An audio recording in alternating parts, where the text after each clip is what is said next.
नमस्कार और the deep dive में आपका स्वागत है। नमस्कार। आज हमारे हाथ में कोई किताब या रिसर्च पेपर नहीं है। नहीं, आज कुछ बहुत ही इंटरेस्टिंग है। हाँ, ये सत्यम के हाथ से लिखे हुए नोट्स हैं, क्लास 12 के इतिहास के एक चैप्टर का निचोड़। और ये सिर्फ मतलब तारीखों और राजाओं के नाम की लिस्ट नहीं है। बिल्कुल नहीं, ये एक तरह का नक्शा है। सही कहा, एक नक्शा जो हमें प्राचीन भारत के उस दौर में ले जाता है जब छोटे छोटे कबीलों से विशाल साम्राज्यों का जन्म हो रहा था। तो आज का हमारा मिशन है इन नोट्स के जरिए ये समझना कि जन से साम्राज्य तक का ये सफर, ये ट्रांजिशन आखिर हुआ कैसे। इसमें क्या दांव पेच थे, क्या आइडियाज थे, है ना? एग्जैक्टली। तो चलिए कहानी की शुरुआत वहीं से करते हैं जहां से ये नोट्स करते हैं, वैदिक काल। वैदिक काल। यहाँ हमें समाज की सबसे छोटी इकाइयां मिलती हैं, कुल मतलब परिवार, फिर विश्व, और फिर सबसे बड़ी इकाई थी जन, जो एक तरह के कबीले थे। बिल्कुल। और यहीं से पावर स्ट्रक्चर का इवोल्यूशन, मतलब सत्ता का ढांचा बनना शुरू होता है। अच्छा। शुरू में ये जन वो मोबाइल थे, मतलब एक जगह से दूसरी जगह जाते रहते थे, घुमंतु जैसे। हाँ। लेकिन धीरे धीरे जब खेती ज्यादा जरूरी हो गई तो ये एक खास इलाके में बसने लगे। और जैसे ही इन्होंने जमीन पर अपना हक जमाया, जन बन गया जनपद।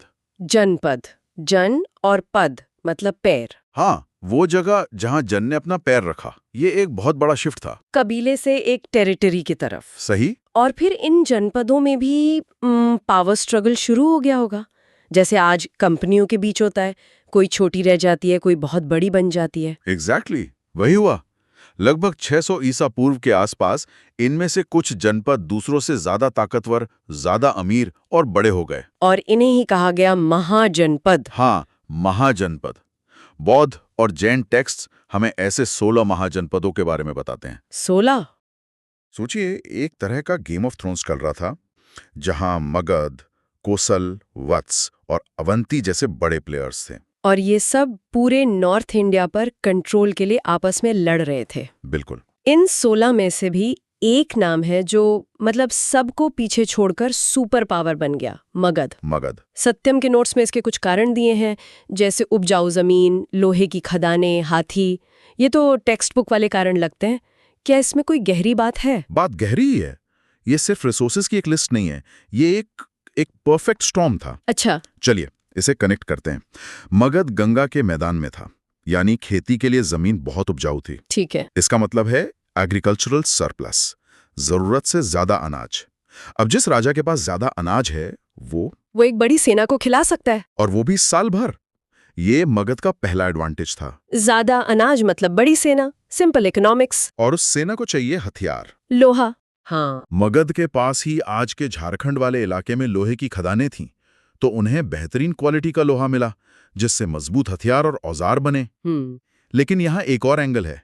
ये लोहा सिर्फ हथियार बनाने के काम नहीं आया, इसने खेती में क्रांति ला दी। कैसे? लोहे के हल से गंगा के मैदानों की गहरी जुताई संभव हुई, जिससे पैदावार और बढ़ी। तो ये एक साइकिल बन गया। ज्यादा लोहा मतलब ज्यादा अनाज, और ज्यादा अनाज मतलब और बड़ी सेना। वाओ, तो ये एक सेल्फ रीइंफोर्सिंग लूप था। और हाथियों था क्या? वो क्या उस जमाने की मिलिट्री टैंक्स की तरह थे? आप बिल्कुल सही समझी।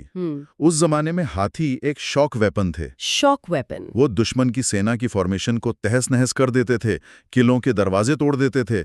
और मगध के जंगलों में हाथी बड़ी तादाद में थे, जिन्हें पकड़कर ट्रेन किया जा सकता था। हाँ। तो मगध के पास फूड सिक्योरिटी थी, बेस्ट वेपन टेक्नोलॉजी थी और एडवांस्ड मिलिट्री हार्डवेयर भी था। और उनकी राजधानियां भी तो। हाँ, उनकी राजधानियां पहले राजगृह, जो 5 पहाड़ियों से घिरा था, और बाद में पाटलिपुत्र, जो नदियों से घिरा था। वो नेचुरल फोर्ट्स की तरह थीं, जिन्हें जीतना लगभग नामुमकिन था। बिल्कुल। मतलब मगध के पास हर वो स्ट्रेटेजिक एडवांटेज था जो उस दौर में जरूरी था। हर एक। कोई वंडर नहीं कि वहां एक के बाद एक पावरफुल डायनेस्टीज आईं। नोट्स में एक लिस्ट है, हरियंग, शिशुनाग, नंद। देखिए, ये नाम उतने जरूरी नहीं है जितना ये पैटर्न समझना। क्या पैटर्न? कि हर आने वाला वंश पिछले वाले से ज्यादा ताकतवर और महत्वाकांक्षी था। ये एक तरह की सत्ता की रिले रेस थी, जिसका आखिरी और सबसे मजबूत धावक मौर्य वंश बना। बिल्कुल, जब चंद्रगुप्त मौर्य ने नंद वंश को हराकर सत्ता पर कब्जा किया। तो यहीं से भारत को अपना पहला एम्पायर मिला। ये तो बहुत बड़ी बात है। बहुत बड़ी। आखिर ऐसा क्या था चंद्रगुप्त मौर्य में कि जो उनसे पहले कोई नहीं कर पाया, उन्होंने कर दिखाया? उन्होंने इस साम्राज्य को अफगानिस्तान तक फैला दिया, और इस साम्राज्य को समझने के लिए हमारे पास सोर्स मटेरियल भी जबरदस्त है। हाँ, सत्यम के नोट्स में इसका जिक्र है। हमारे पास मूर्तियां जैसे आर्कियोलॉजिकल एविडेंस हैं, फिर लिटरेरी सोर्सेज हैं जैसे मेगास्थनीज की इंडिका और चाणक्य का अर्थशास्त्र। हाँ, एक मिनट, यहीं पर मुझे एक सवाल पूछना है। पूछिए। क्या हम इन किताबों पर पूरी तरह भरोसा कर सकते हैं? अर्थशास्त्र तो एक तरह की आदर्श गाइड बुक है ना, a manual for a king. जरूरी नहीं कि जमीन पर सब कुछ वैसा ही होता हो। यह बहुत ही वैलिड पॉइंट है। और मेगास्थनीज, वो तो एक बाहरी व्यक्ति थे, एक ग्रीक एम्बेसडर। क्या उन्होंने भारतीय समाज को ठीक से समझा होगा? यही एक इतिहासकार का काम है, सोर्सेस को क्रिटिकली एग्जामिन करना। आप सही कह रही हैं, अर्थशास्त्र प्रिस्क्रिप्टिव है, डिस्क्रिप्टिव नहीं। वो बताता है कि क्या होना चाहिए, ये नहीं कि क्या होता था। बिल्कुल। और मेगास्थनीज ने जो भी लिखा वो जाहिर है उनके अपने ग्रीक कल्चरल लेंस से देखा गया था। जैसे उन्होंने जातियों के बारे में लिखा था। हाँ, उन्होंने भारत में 7 तरह की जातियों का जिक्र किया, जो असल में शायद प्रोफेशंस थे। तो हाँ, हमें इन सोर्सेस को अब पिंच ऑफ सॉल्ट के साथ पढ़ना चाहिए। तो फिर सबसे रिलायबल सोर्स क्या है? नोट्स में अशोक के अभिलेखों पर बहुत जोर दिया गया है। हाँ, क्योंकि वो एक तरह से डायरेक्ट कम्युनिकेशन है राजा का अपनी प्रजा के साथ। हाँ, ये पहला मौका था जब कोई शासक पत्थरों पर अपने संदेश खुदवाकर सीधे जनता तक पहुंच रहा था। ये उस जमाने का पब्लिक ब्रॉडकास्ट सिस्टम था, और वो भी आम लोगों की भाषा में, प्राकृत में। सही। जाहिर है इतने बड़े साम्राज्य को चलाने के लिए कॉम्प्लेक्स एडमिनिस्ट्रेशन भी रहा होगा। बहुत कॉम्प्लेक्स। नोट्स में 5 पॉलिटिकल सेंटर्स का जिक्र है, राजधानी पाटलिपुत्र और 4 प्रांतीय केंद्र। और वो प्रशासन कितना डिटेल था, इसका अंदाजा मेगास्थनीज के लिखे से मिलता है। अच्छा। उन्होंने सेना को मैनेज करने के लिए कमेटी और 6 सब कमिटीज का जिक्र किया है। हर सब कमेटी का एक काम था। जैसे? एक नेवी देखती थी, एक ट्रांसपोर्ट, एक पैदल सेना, एक घुड़सवार, एक रथ और एक हाथियों की सेना। ये एक हाईली ऑर्गेनाइज सिस्टम था। कमाल है। लेकिन इतने बड़े प्रशासनिक और सैनिक ढांचे को सिर्फ नियमों और सेना से चलाना काफी नहीं था। नहीं था। शायद अशोक को भी ये महसूस हुआ, खासकर कलिंग युद्ध की भयावहता के बाद। कलिंग युद्ध। और यहीं से उनके धम्म का विचार सामने आता है, जो साम्राज्य को जोड़ने का एक बिल्कुल अलग तरीका था। बिल्कुल। कलिंग युद्ध एक टर्निंग पॉइंट था। जब अशोक ने युद्ध में हुए विनाश को देखा तो उन्होंने मिलिट्री कॉन्क्वेस्ट की पॉलिसी छोड़ दी। लेकिन साम्राज्य को तो एक साथ रखना था ना? रखना ही था, तो उन्होंने धम्म के जरिए कल्चरल कॉन्क्वेस्ट का रास्ता अपनाया। लेकिन ये धम्म या धर्म की बात तो भारत में हमेशा से होती रही है। हाँ, होती रही है। तो अशोक के धम्म में ऐसा क्या खास था कि उन्होंने इसे पूरे साम्राज्य में फैलाने के लिए धम्म महामात्य नाम का एक अलग सरकारी विभाग ही बना दिया? बहुत बड़ा कदम था ये, है ना? बहुत बड़ा। क्योंकि अशोक का धम्म कोई धार्मिक पूजा पाठ या कर्मकांड नहीं था, एक एथिकल कोड ऑफ कॉन्डक्ट था, एक सोशल ग्लू। अच्छा। इसमें बहुत ही यूनिवर्सल वैल्यूज थीं। बड़ों का आदर करो, दासों और नौकरों से अच्छा व्यवहार करो, दूसरे धर्मों की इज्जत करो, अहिंसा का पालन करो। लेकिन ये सिर्फ नैतिकता की बात तो नहीं थी? नहीं, ये एक बहुत ही चालाक राजनीतिक रणनीति थी। चालाक राजनीतिक रणनीति, ये तो बहुत इंटरेस्टिंग एंगल है। सोचिए, मौर्य साम्राज्य में अलग अलग धर्म, भाषाएं और संस्कृतियों के लोग रहते थे। उन्हें सिर्फ सेना के दम पर एक साथ रखना इम्पॉसिबल था। सही बात है। अशोक एक ऐसा सॉफ्टवेयर बना रहे थे, एक साझा विचार, एक कॉमन वैल्यू सिस्टम, जो लोगों को बिना तलवार के भी मौर्य साम्राज्य का हिस्सा महसूस कराए। वाओ, ये उस दौर का राष्ट्र निर्माण का सबसे बड़ा प्रयोग था, कह सकते हैं। तो मौर्य साम्राज्य के पतन के बाद क्या हुआ?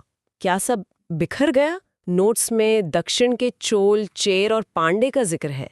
हाँ, मौर्यों के बाद पॉलिटिकल लैंडस्केप डिसेंट्रलाइज हो गया। कोई एक सुपर पावर नहीं रहा, बल्कि कई रीजनल पावर्स उभर कर सामने आई। सही।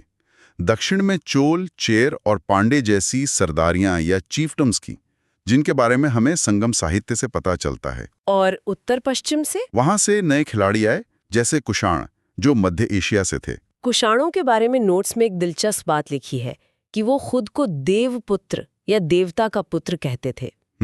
ये तो एक बहुत बड़ा क्लेम है।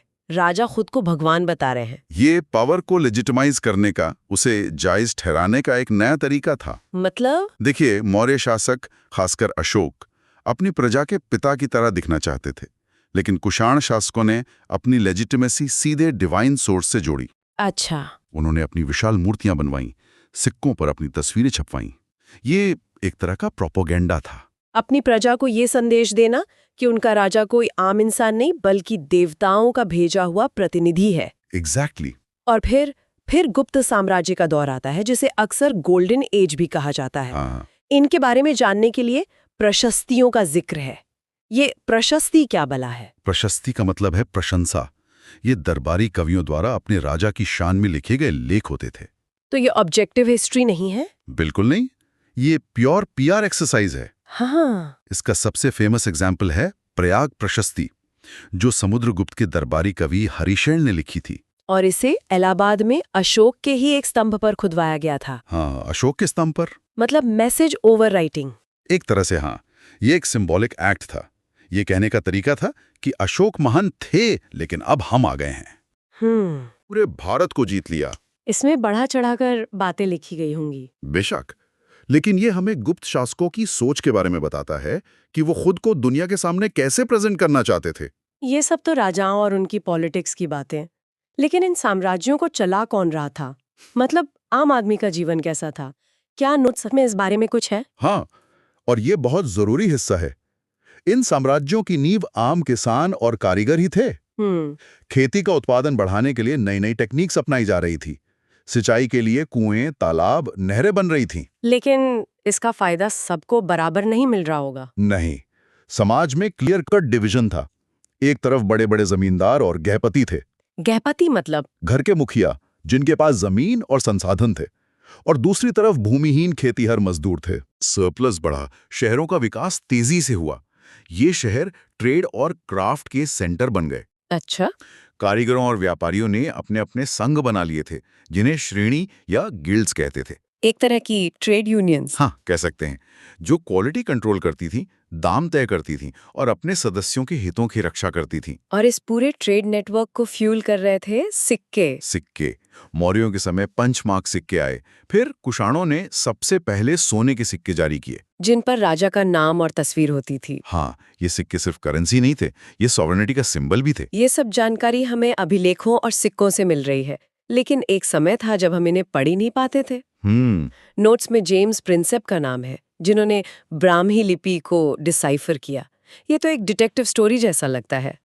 वो हमारे सामने खड़े थे पर चुप थे। और फिर जेम्स प्रिंसेप आए। हाँ, ईस्ट इंडिया कंपनी के एक अधिकारी जेम्स प्रिंसेप ने सालों की मेहनत के बाद ब्राह्मी लिपि को समझा। उन्होंने एक तरह से इन पत्थरों को आवाज दी। और तभी हमें अशोक के बारे में पता चला। ये भी एक पहेली थी। ज्यादातर अभिलेखों में राजा का नाम अशोक नहीं था। तो क्या था? देवानाम प्रिय, यानी देवताओं का प्रिय, और पियदसी, यानी देखने में सुंदर। तो सब सोचते रहे कि ये पियदसी कौन है। हाँ, बाद में जब कुछ और अभिलेख मिले जिनमें देवानम प्रिय पियदसी अशोक लिखा था, तब जाके ये पजल सॉल्व हुआ कि ये सारी उपाधियां सम्राट अशोक के लिए थी। बिल्कुल। कमाल है। लेकिन जैसा हमने पहले भी बात की, हर सोर्स की अपनी लिमिटेशंस होती हैं। अभिलेखों की भी होंगे। बिल्कुल। पहली लिमिटेशन तो फिजिकल है। कई अभिलेख टूट गए हैं, अक्षर हल्के पड़ने हैं, जिन्हें पढ़ना मुश्किल है। हाँ। दूसरी लिमिटेशन है इंटरप्रिटेशन की। हर शब्द का सही मतलब समझना हमेशा आसान नहीं होता। और सबसे बड़ी बात, जैसा कि सत्यम के नोट्स में भी इशारा किया गया है, ये अभिलेख हमें एक वन साइडेड स्टोरी बताते हैं। ये उनका वर्जन है जिन्होंने इन्हें बनवाया। सही।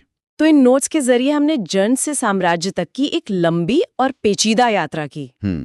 हमने देखा कि कैसे मगध की भौगोलिक स्थिति और संसाधनों ने उसे एक सुपर पावर बनाया। कैसे अशोक ने सिर्फ युद्ध से नहीं बल्कि धम्म जैसे सॉफ्ट पावर के विचार से साम्राज्य को एक साथ रखने की कोशिश की। और कैसे कुषाणों और गुप्तों ने राजा को भगवान का दर्जा देकर अपनी सत्ता को मजबूत किया। और हमने ये भी समझा कि पूरी कहानी हमें शासकों और एलीट क्लास द्वारा छोड़े गए स्रोतों से पता चलती है, चाहे वो अशोक के शाही फरमान हो या समुद्रगुप्त के दरबारी प्रशंसा। ये हमें ऊपर से नीचे का नजरिया देते हैं, उस व्यक्ति का जिसने इतिहास लिखवाया, ना कि उस व्यक्ति का जिसने इतिहास जिया।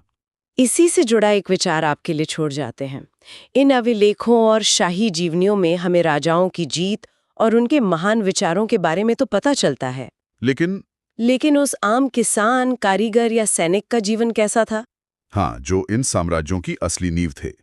उनकी कहानियां इन पत्थरों पर नहीं लिखी गई, तो क्या वो इतिहास में हमेशा के लिए खो गई हैं? या शायद उनकी कहानियां हमें लोक कथाओं में, परंपराओं में और उन चीजों में मिल सकती हैं जिन्हें इतिहासकार अक्सर नजरअंदाज कर देते हैं। सोचिएगा,